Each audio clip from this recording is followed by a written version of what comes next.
Hello and welcome. We are in day 15 of the My Tehillim Time Omer edition, where we are counting up to the excitement of Shavuot. It's so close. We're just a week away.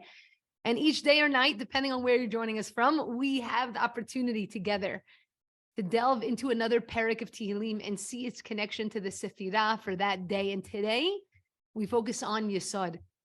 Hello, everyone. My name is Orly Waba. I'm the founder of Abraham's Legacy, where our mission is to create technology that enables us to serve HASHEM as one. And the Abraham's Legacy Tehillim app is a unique app created in memory of my grandfather, Avraham ben Polin, alav shalom.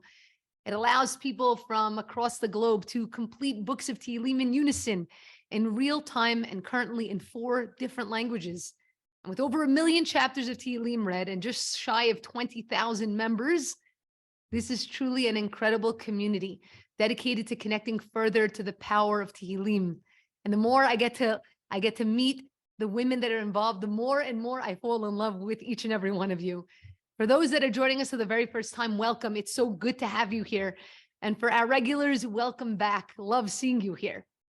I want to encourage all of you to take the time, spread the word to share this program with your friends, with your family. I know we only have 2 events left after this evening, and our finale is going to be on Monday, May 22nd. But if you happen to miss a few along the way, don't worry. All of the talks are recorded. They're all uploaded to our YouTube channel, to our website. The past talk on Monday, unfortunately, I wasn't able to be here, but Jody did a fantastic job in hosting. The talk for Monday is going to be up by tomorrow, so I apologize for the delay in that. Before I introduce tonight's speaker, I just want to thank all of you. I want to thank you for being here live with us. So many of you have been here from the very beginning. It's amazing. We're in day 15. Fantastic. I also want to thank Netillah, the sponsor for this event, and it's going to be part of the raffle that's going to be happening. I want to thank Naomi Jerno, who has been just such an incredible friend and such an incredible colleague working on this together hand in hand. And of course, above all, I want to thank HASHEM, the true CEO. I just happen to work for him. So tonight's agenda, here's what's going to happen. First, we're going to hear from our wonderful speaker, Mrs. Chany Rosengarten. She's going to be speaking on the topic of the 3 secrets to a great relationship. And she's going to focus on chapter 148. So feel free to grab your Tehillim book or the app, of course, and you could go to 148.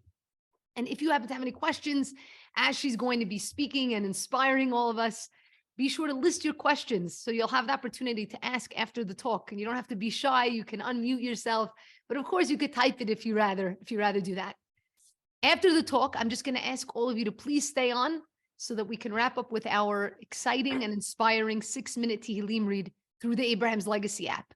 This is a really unique experience. If you haven't taken part in this, I highly encourage you, take the moment, download the app while I'm doing this introduction, okay? Download the app.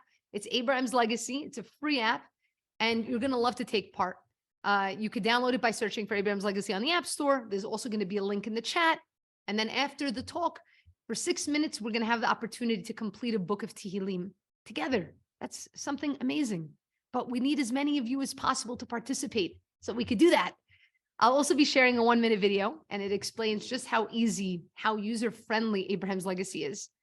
Just one last announcement, okay? Next Monday, the 22nd, we're going to be holding our grand raffle. It's our finale night, but don't worry, okay? You guys are going to be able to come back. We're going to have more programming.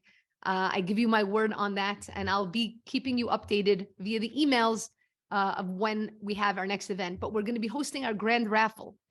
You've seen the videos prior to the talks. It's also been in the emails you've been receiving. And the raffle includes copies of books from our speakers. It includes the 100% pure Copper Netillah cup. It includes a free tour of the city of David, of Ir David, and so much more. Also a chapter, a parak in Tehillim that's going to be dedicated to your loved one for the year. This is a tremendous, tremendous thing. So to enter the raffle, you still have a chance to do so.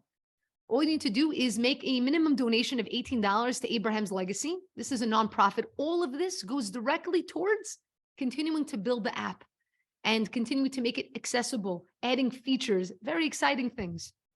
You can enter easily also by dedicating a chapter if you want. You can dedicate a chapter for your loved one, whether it's for a refuah shlema, or Nishmat. Now, what does it mean to dedicate? It's very simple. Basically, when you dedicate a chapter for the week or for the month, your loved one's name is going to appear on that perek for all of the app members to see. That's 20,000 strong. It's a big deal. We're finishing hundreds of books a month. So think of just all of these zechuyot. It's something incredible. Plus, until May 22nd, so until this coming Monday, anybody that dedicates a chapter, you'll automatically be entered into our raffle. You could see the full list of all the raffle prizes, check out the video in the email, and you'll be able to see all of that. The link to donate or to dedicate is abrahamslegacy.com/donate. I'll put it in the chat so you have that as well. And of course, if you have any questions whatsoever about the app, about the events, whatever it is, just to say hello, you can always reach me. I love hearing from you guys. You have no idea. I feel like I've made such incredible friends just from these events. I am so grateful to HaShem for it. You can email me info@abrahamslegacy.com. I answer everything. And of course, you can also send me a message via WhatsApp. All right, so now on to our main attraction. We're not here to hear me speak. We're here to hear our incredible speaker for today, Mrs. Chany Rosengarten. Chany is a #1 Amazon best-selling author. She's a powerful motivational speaker, and she teaches empowerment. She teaches self-care and boundaries in business, in love, in relationships. And her online courses have truly changed the trajectory of many people's lives. So you can learn more by visiting esheschail.org. I'll put the link in there so you know how to spell it. Chany has been kind enough to also generously include her book in the raffle. Her book is titled The Boundary is You, a guide to creating boundaries in your relationships by loving yourself more. It's very, very important. So without further ado, I am excited to welcome Mrs. Chany Rosengarten. Thank you so much for being here, Chany. I love seeing you here. So good to see you. Thank you for having me. I'm so excited to be here. So we are going to be talking about loving yourself more because we're talking about the 3 secrets to a beautiful, healthy, loving, wonderful relationship. Whether that's in marriage or you can take it to whatever relationship you want, a beautiful, supportive, and loving relationship starts with, this is your first secret, and it is love yourself. We so often think, especially because we're in a relationship, so we're facing the other person and we're thinking that person should love me. I see the other person. I'm not seeing myself because I'm not standing in front of the mirror, right? I know who I am.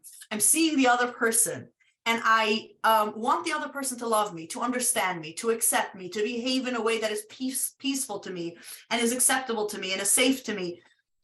And those are all good things, right? And it's fair to want them. And at the same time, we don't have that much control about the people around us as much as we think that we can tell them and we can, go to therapy with them or whatever it is, we can change them. And the truth is that it takes a lot of work, a lot of courage to change. That courage, we can give it to ourselves and we can change. We can love ourselves. We can get the nourishment. We can get the validation.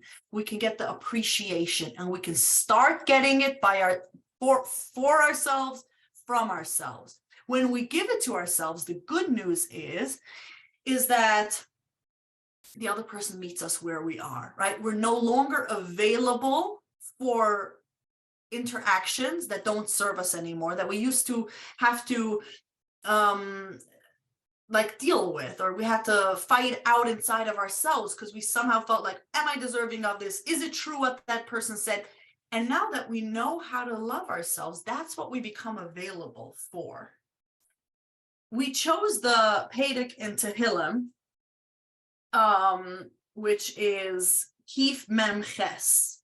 And I love this Pedic because it talks about the fact, 148, right? Chapter 148. And it talks about just the fact that the whole world is singing Hashem's praises. Hallelujah, Hashem min hashamayim, hallelujah b'amroimim. Let's just sing his praises. And one of the reasons I like it so much is because the truth is that when we're talking about the love for Hashem, the singing for Hashem, the way we start to appreciate our ability to do that is we look at this creation, the first creation, the closest, most intimate creation that Hashem has created, which is us. We have free access to get to know this creation. And there is infinite information and wonderment and amazement that we can get just by observing ourselves, even on a physical level, just on a scientific level of how we are made and how we are able to think and walk and talk, and we are in a neshama living in a gif, and we're alive, right? And getting to know just that, and getting to know our personality, getting to know our wants. When we're in a relationship and we want an intimate relationship, what we really want is to be seen, to be appreciated, to be known. And we get to do that with ourselves, and we get to look at ourselves, and we get to appreciate ourselves, and we get to say, this person, right, with all of her flaws, we do have flaws, and sometimes we spend so much time just berating ourselves and saying, why did I do this? Maybe I'm not a good enough mother, sister, person, human, because I get angry, I get afraid, I get, whatever it is, I don't act in the way that I think that everyone likes that I should behave. Looking at her, just really seeing her and being curious, because the truth is that kol atzmoisa, every single cell in our body is really singing the praises of Hashem. Hashem made us be who we are for us to be an expression of Hashem's will. And so therefore everything that we do and who we are is an expression of Hashem's will. And so we want to get to know that. That's the first creation that we get to know Hashem's wonderment with. But if we're busy rejecting ourselves, and if we're busy saying, well, yeah, Hashem made me, but there are some flaws in me that I better work out, because that's something I can't imagine that Hashem would want in me, right? I don't know, Hashem made it. Now, is there a way to elevate it? For sure. We elevate it by loving it, accepting it, and therefore taking it to the next level. But how do we do it? By loving who we are. The ability to love who we are is our ability to connect with ourselves. And when we connect with ourselves, we are open to connection with others. This is how we form healthy relationships. I loved Pusik in this kapitel, because Rasha says that when it says, we say everything is praising Hashem, right? Min hashemayim and uretz taninim v'chol tohoimes. And we say Iremes v'tzipar kunef, right? We talk about the birds. And Rasha says something interesting. Rasha says that the reason that there are so many beautiful birds created is because Hashem wanted to give pleasure and joy and excitement to human beings. That is why there are birds, beautiful birds, for us, for our pleasure. So if you have the ability to see beautiful birds, you don't have to be good, you don't have to be special, you don't have to be perfect, you don't have to be the type of mother, woman, or anything else that we think that we have to be. You just have to have a pair of eyes to be able to see what Hashem has made for your joy, because Hashem has decided that we're good enough to be here as we are. And in our relationship especially, who we are is who we are, and then we compare ourselves in relationship. Like, am I a good enough wife? Am I a good enough mother? Am I a good enough employee? Because when we get into a relationship, we're measuring against the other person. Hashem is not measuring us against anyone else.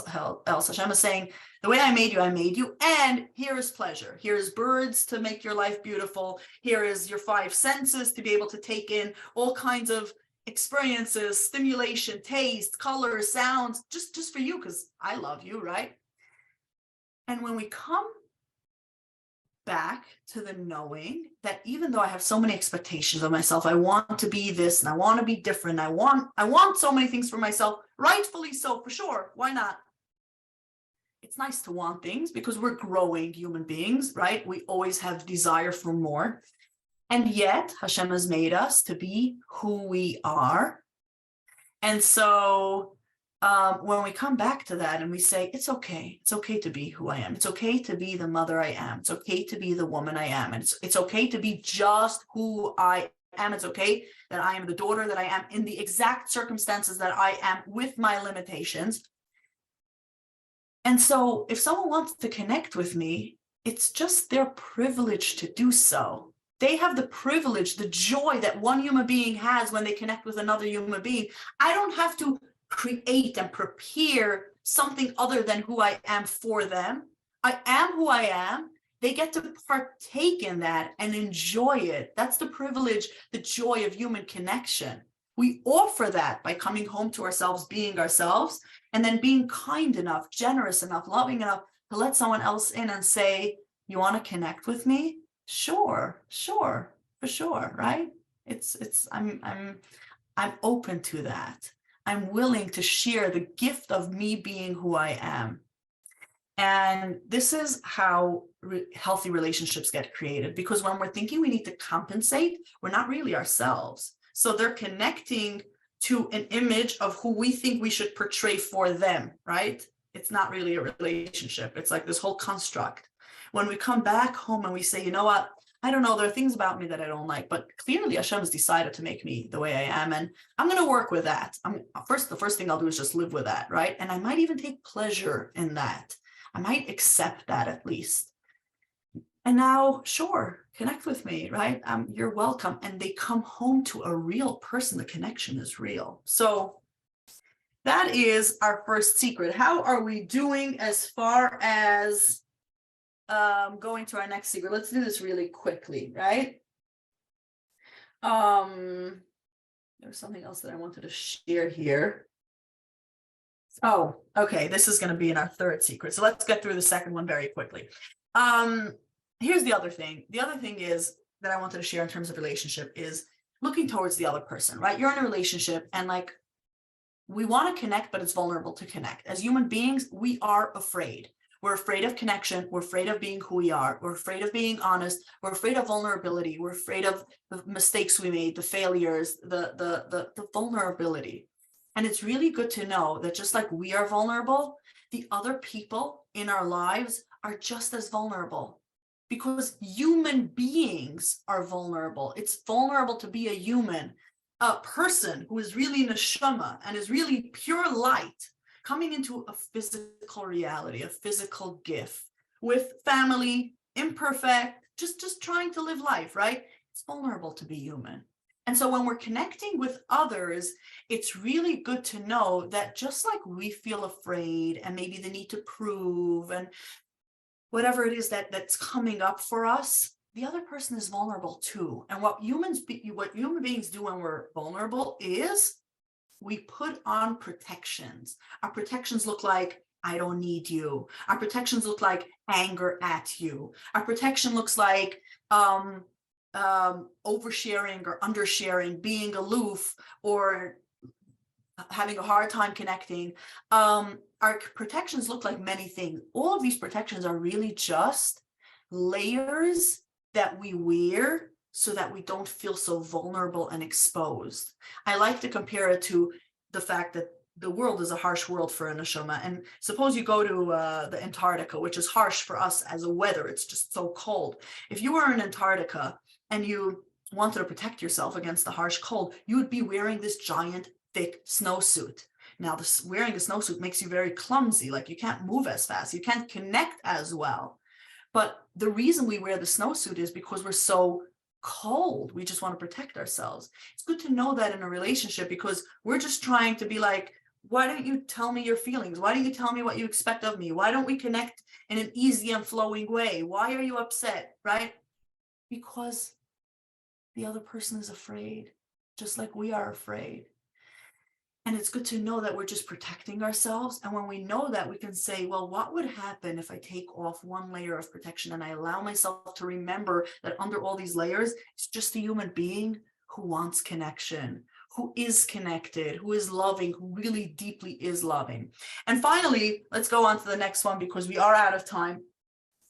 And there's a beautiful piece here in this kapitel where it says, Yahalali es HaShem, Ki tzivu v'nevrui, right? Let them praise the name of HaShem, for he commanded and they were created. It's very interesting because the Mefarshim say, they expound that HaShem created by saying, right? With a word. HaShem created with a word. And especially in relationships, right? We think that we need to overcompensate and offer and do. You know, let's say the role of a mother, right? So I'll do this for my children and I'll be devoted for them and I'll take them and I'll bring them and I'll buy them and I'll cook them and I'll do for them, right?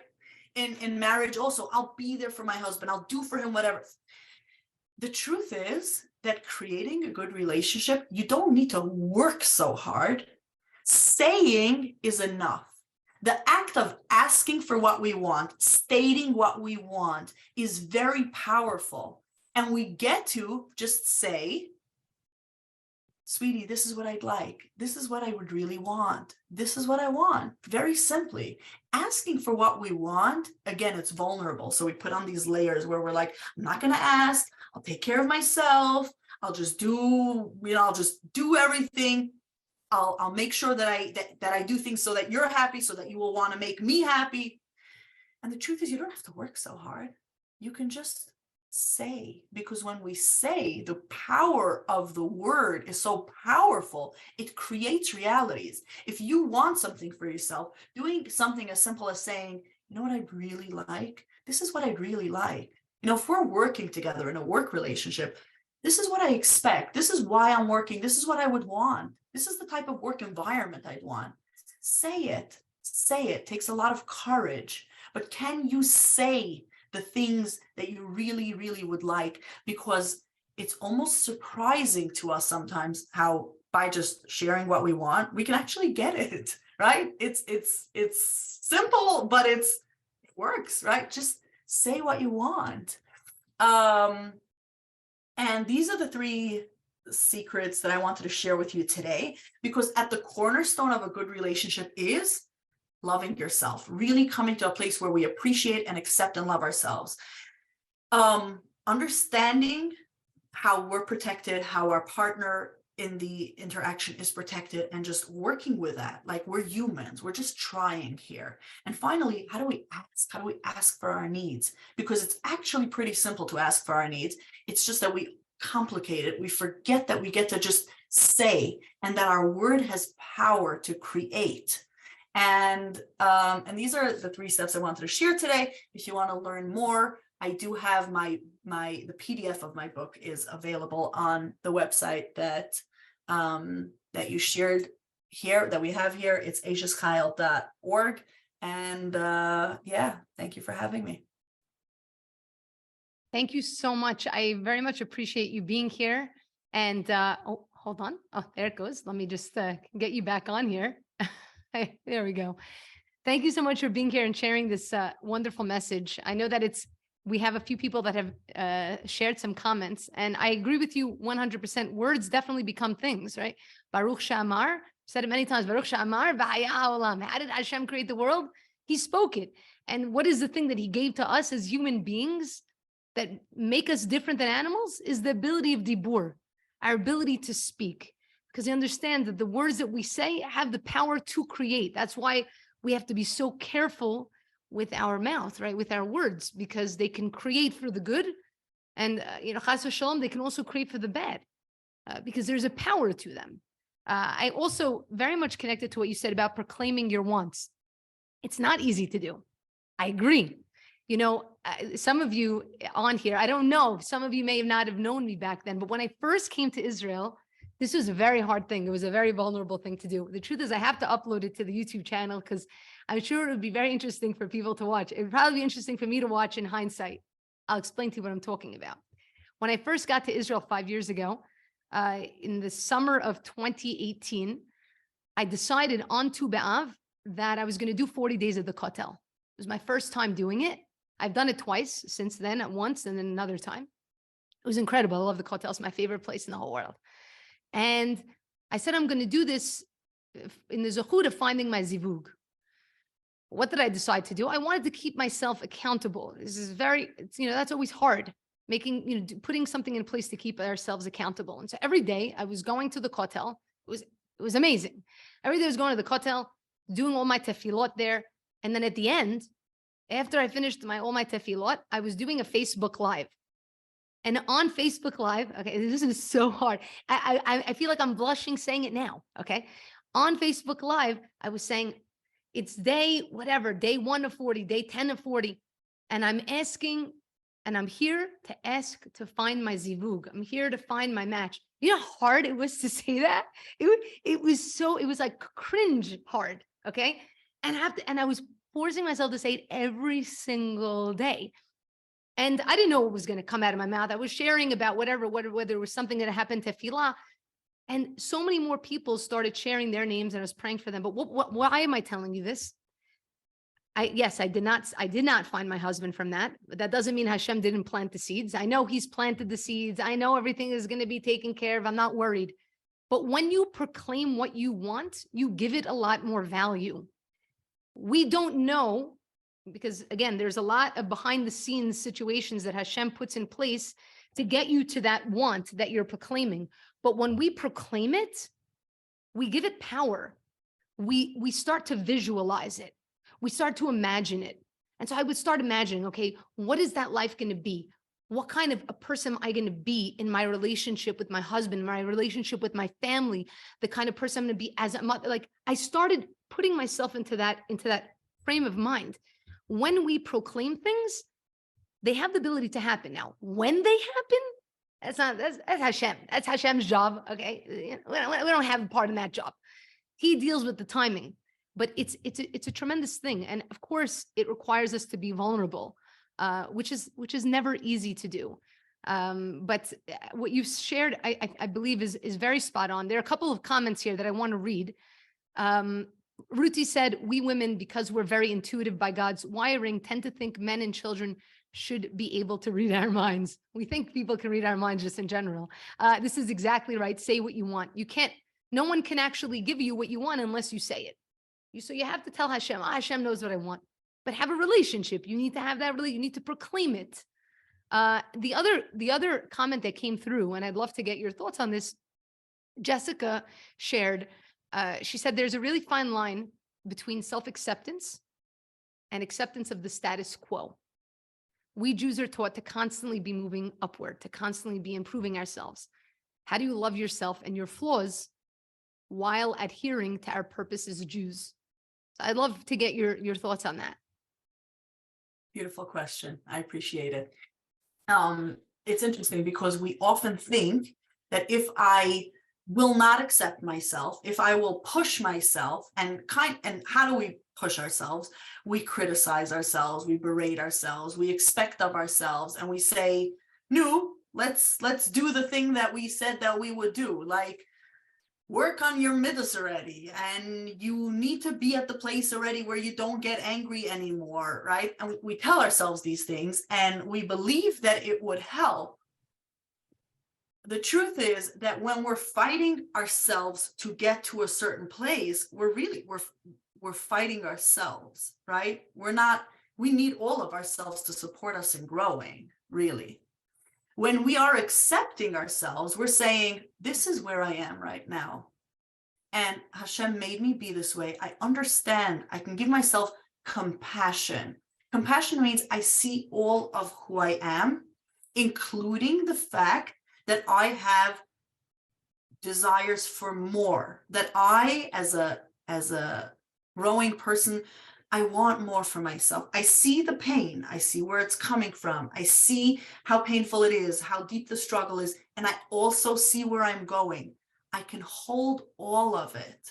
So accepting ourselves means a high level of acceptance. It means accepting the pain, accepting the in-between between being where we are and where we want to go, and being in that middle of like, you just are where you are. It's vulnerable to be in that middle because we want to already be, the reason we're pushing ourselves is like, grow already, grow, right? And we see all of it, we're able to hold all of it. It's okay to be where we are because we are going somewhere else. And as soon as we're ready to, we will be there. But if we're not there yet, it means we're not ready yet. Gently, we wash ourselves with love and gentleness and acceptance. And from that rain, the sprout just opens up. It has the right place to open up, and Hashem does the rest for us. I love that. The concept of just not judging ourselves from where we are. Now, again, that doesn't mean that we shouldn't push ourselves. Of course, we need to continuously move forward in terms of growing. It's great to grow, like you said, right? It's great to work on our midot, but to do so in a way that we're not judging ourselves, and where we actually, I always say it's important to celebrate the small wins. I say this to myself too. I have a book about kindness. And you know what and it's broken into 12 categories of kindness. You know what the first one is? It's kindness for yourself. Because I know that that's also the hardship for myself. Generally, people that are giving, it's very hard to give to ourselves, to not judge ourselves. So yes, it's great that we have these goals, but it's important to celebrate the small wins, that as we're taking steps, don't always look ahead to how much more you have to go. Sometimes look behind you to how far you've come. Oh my goodness, I have so much more to grow. That's only going to make you feel, it's only going to put you down. And it's going to make you actually stop before you even get started, because it's going to feel like an impossible thing to carry. But if you celebrate the small wins, then suddenly you open yourself up to much bigger wins, because again, it's so slow and steady wins the race. Jessica also mentioned here, she said, I've always had that issue when I determine the areas in which I want to improve and the actions that I want to take to improve my flaws, I tend to judge myself and find myself lacking, which is why I need to improve. It's really hard not to judge yourself when you're evaluating what you need to do to move forward, to do teshuvah. 100%. Of course, it's difficult, but I think like you said, it has to be coming from that positive place. We know how we want to grow. We provide ourselves with small attainable goals, because if we have small goals, that means we have the ability to celebrate those small wins. The goal can't be, like let's say it's with Lashon Hara. I'm never going to speak Lashon Hara again. It's very nice. It's wonderful. I'm never going to say anything negative ever again. Fantastic. Okay. You're going to feel terrible in another half an hour. Okay. So instead of doing that, if you make a small, tiny goal and you actually achieve it, now you could celebrate that win, and then you can add to it. So I always tell people, once you create a small goal, try to keep that goal over the course of a couple of weeks. Try to be consistent for 3 weeks. 21 days takes to incorporate a habit. After those 21 days, increase the goal. Move it up. If it's too big and you haven't been able to consistently do it, make it smaller. It means you made it too big. But of course, we have to continue moving forward. I want to thank you so much for sharing your wisdom with us, sharing such an important lesson of loving ourselves, singing Hashem's praises. How can we sing Hashem's praises? We just look at the mirror. Once we come to love ourselves, we actually come to appreciate Hashem so much more. The more we actually get to know who we are, well, wow, Hashem, we can love Hashem more. The more we love ourselves, the easier it is to love other people with their flaws as well, because we all have flaws, that's for sure. So don't go anywhere, everyone. We're going to jump into our Tehillim read. I want to thank you again, Chany, for being here. So grab your cell phones if you have it, a smartphone. If you don't have it, don't worry, you're not excluded. Grab a Tehillim book or open up your heart. Just speak from your heart to Hashem. We're going to engage in a Tehillim read. Chany, I don't know if you have the Abraham's Legacy app. It's very exciting. We're going to do this together. Okay, well, how many people? We have 38 people on, guys. If it was 36 minutes, we could finish a whole book. We could do it. But we need as many people to join as possible. So I'm going to show you a quick short video that explains exactly what we're going to do. And then we're going to join in together. Here we go. On behalf of Abraham's Legacy, we are excited to lead you in a Tehillim reading, where each and every one of us, from wherever we are in the world, can easily join in and complete a book of Tehillim in unison within minutes through a very special app called Abraham's Legacy, Tehillim Together, in memory of Avraham ben Polin. To be part of the global Tehillim read happening now, download Abraham's Legacy on your mobile device from the App Store, available for iOS and Android. You can also scan this QR code with your phone. To scan a QR code, simply open the camera on your phone and hold it up to this image. A link will appear on top, which you can click, and it will direct you to download the app. I'll give you all a moment to download the app.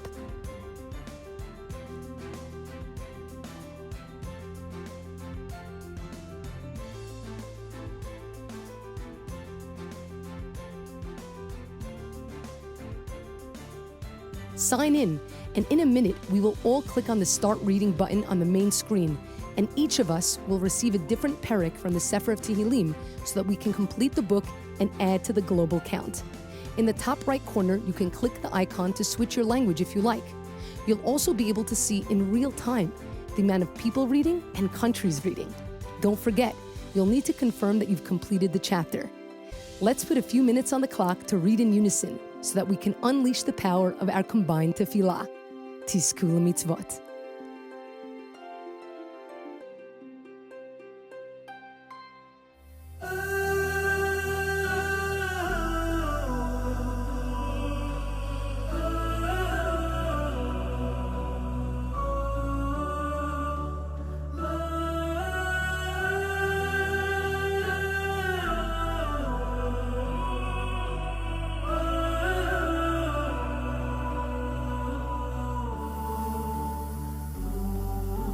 ריח הקרבות עוד באוויר, עם עייף חובש פצעיו, יושב סופר ימיו, צעקות בושה בכל העיר. דור רוצה תשובה עכשיו, זכאי ולא חייב, בגוף עייף מכישלונות, בלב שבור לחתיכות, מחכה לך שתקבל פנינו. לך קראנו בלילות, ועוד נצעק ברחובות, רחם עלינו אבא, הושיענו, הושיענו.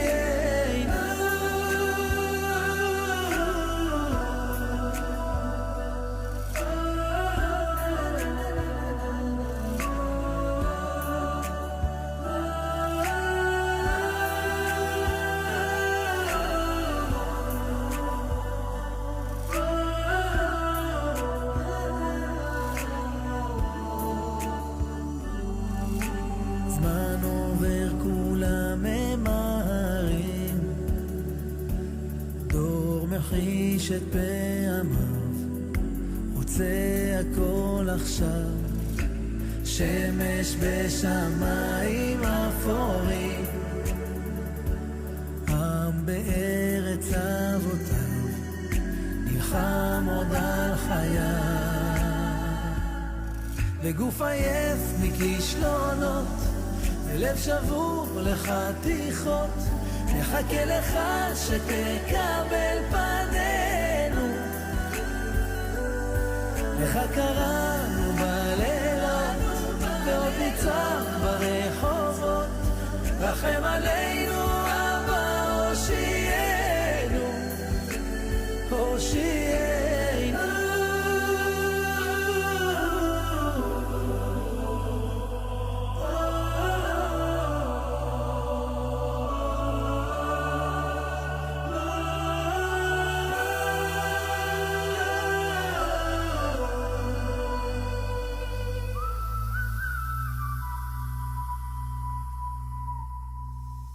הלב שלי נקרא לשניים, מה שלא ראתה שפחה למים, כמו סופה מן הים עולה, כמו טופה של מרים פועם, ואין תרופה בעולם. הלב שלי מרים ידיים, כבר מועד לא עומד על הרגליים, שבר כלי שאין בו כבר מה, והשמיים הם בלי חומה, איך אעבור בתוך הים ביבשה, ורק אתה יכול להפוך מספדי למחול, לזכך את החול, לרכך בי הכל, ורק אתה מבין איך לגשת ללב שלי, משכך כל כאב שבי, מרפא את הלב.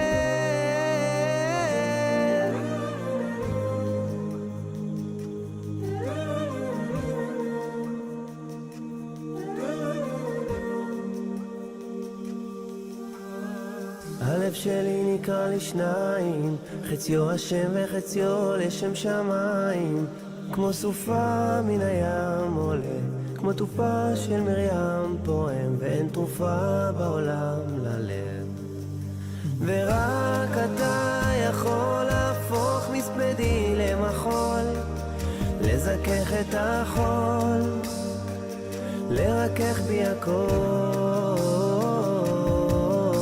ורק אתה מבין איך לגשת ללב שלי, משכך כל כאב שבי, מרפא את הלב.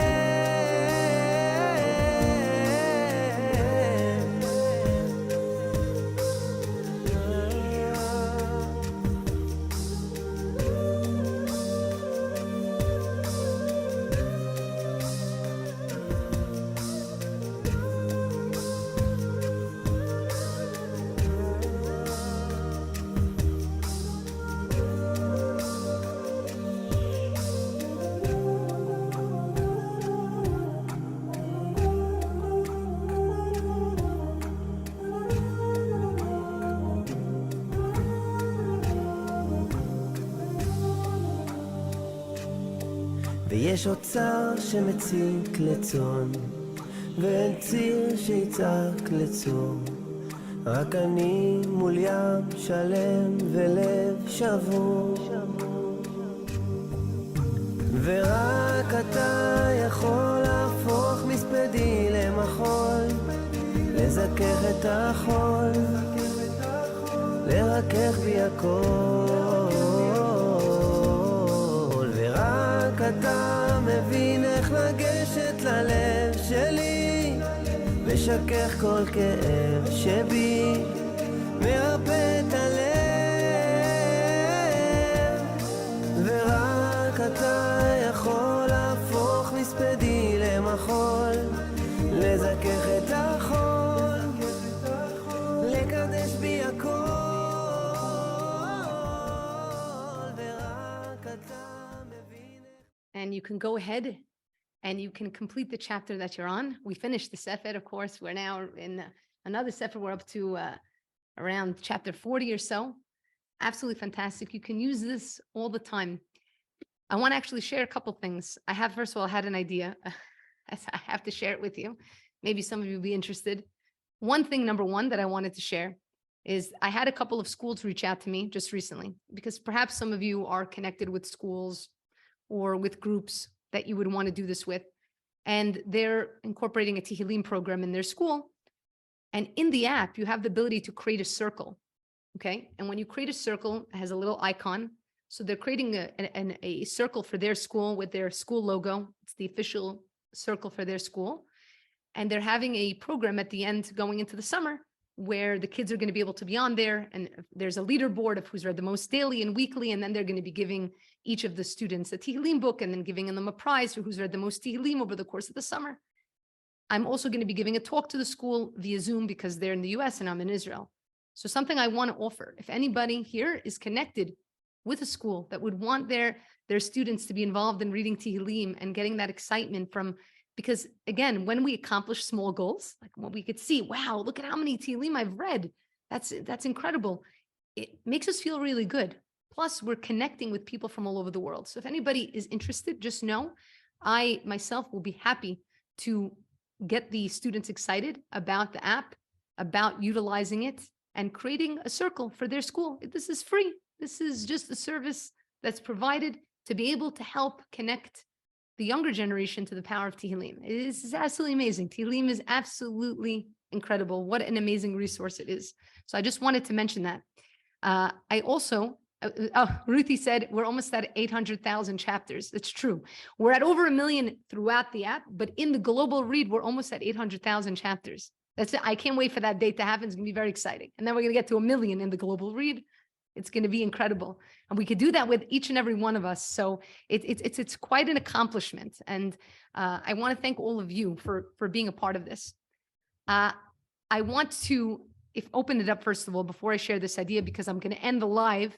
And if anybody wants to stay on, I'm going to share this idea with you that came to my mind as I was reading Tehillim, so I have to share it. But if anybody wants to share something right now, feel free to mute yourself and I'd love to hear from you. You're more than welcome to. You don't have to. You don't have to feel pressure to. But if not, I want to be able to at least thank Chany again for being here. And Chany, is there anything else that you would like to add? I want to give you just a chance before we end for this evening.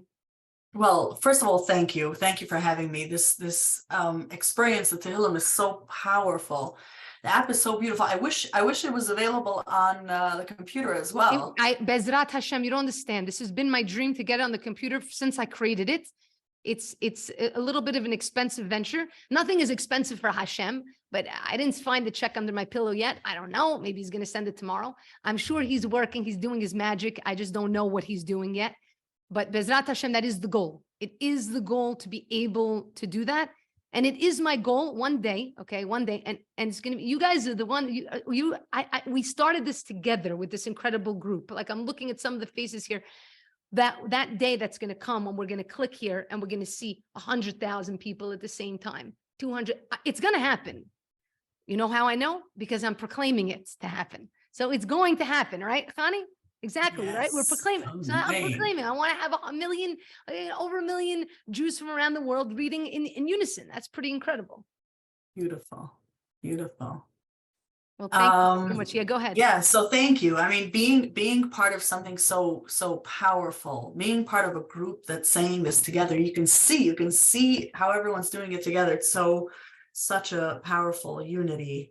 Thank you so much. And you know, I know you asked about a story around Tehillim and marriage, and there are many different small stories that come to mind, which all bring me to the same conclusion of the power of prayer, right? We spoke about the power of asking in a marriage, asking with our employees, asking in our relationships, just saying what we want, and saying to Hashem. And especially with the beautiful power of Tehillim, right? We have the power of the group that we have here, the whole Klal Yisrael coming together on this app and saying Tehillim together, and just the power of Tehillim itself, because David HaMelech is saying Tehillim together with us. The power of asking for what we want. I've seen this so many times where, you know, a woman comes into my program and within a very short time, her marriage changes and it becomes a whole different relationship. And what a lot of women have told me was, you know, the thing is that coming into my programs is like, it's so random. It's so random who would find me. It's not random. It's Hashem, right? It's like, how would you find me? How would you know? How would you take the courage to trust and actually take a step and actually give yourself these programs that I have? And what women often tell me is, I davened, I begged Hashem, there must be a better way. And Hashem sent this to me, right? And so this comes to me so often that I see that Hashem leads us down the path that we have said that we want. And we have the support to do that. We have the Tehillim. We have all of these women saying Tehillim together. We have the opportunity to just reach out to Hashem and say, this is what I want. This is what I'd really like. And Hashem has the most amazing and wondrous ways to just bring it all together. So thank you so much, Orly, for putting this together and creating this wonderful app. Thank you again for being here. For those that want to hear this idea, please stay on. It's going to be very, very short, but let me just wrap up for us on live and just remember everyone, right? When tefillah, what does it do? Yes, it changes us. And when we change, our whole world changes. So thank you all for being here. I hope to see you again tomorrow. We have an incredible speaker, Mrs. Yafit Atlas, talking about the legacy of Malchut and Tehillim Chapter 18, Yud Chet, the only parak in Tanakh and Tehillim. So hope to see you then. Have a great night. Take care.